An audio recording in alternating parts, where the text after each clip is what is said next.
Is expected in Texas throughout this week. Now, your first alert forecast.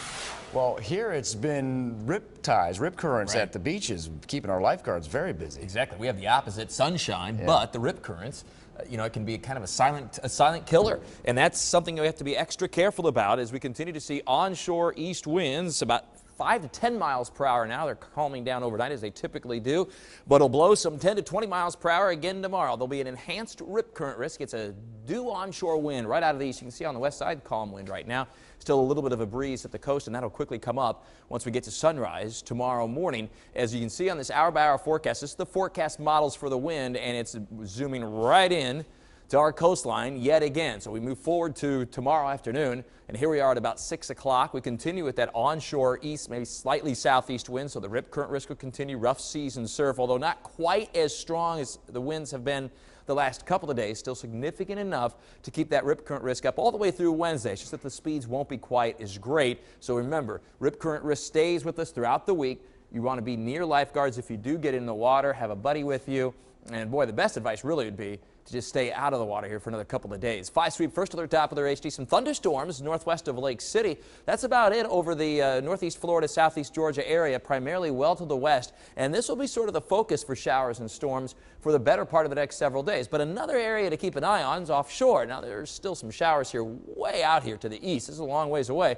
But look how they're zooming to the west-northwest very quickly. Here we've even had some lightning strikes every once in a while. So by morning, like this morning, there could be a few showers near the coast early on that will then shift inland as we go through the day, just like we have now the thunderstorms that are west and northwest of Lake City. And you can see that general movement, how they blew up west of Lake City as the sea breezes met there, and then I've been moving to the north and northwest. So at 7 o'clock tomorrow morning, here are those few coastal showers concentrated around St. Augustine, but there may be a few northward toward Jacksonville as well.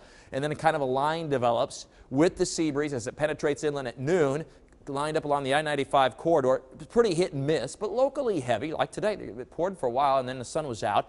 By 5 p.m., it has shifted well inland, west of Highway 301 at the main area along the I-75 corridor again, where there may be some heavy rain and storms extending north to Waycross, Georgia, but staying well inland. Now, by Wednesday, we even lose a little bit of that moisture.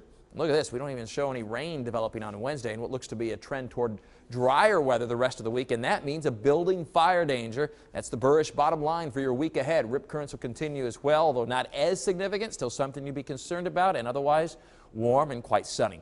Splitting the area into 3 zones, the first alert AccuZone forecast to the coast tomorrow manages to get into low 80s before falling off a little bit late in the afternoon with that persistent onshore wind.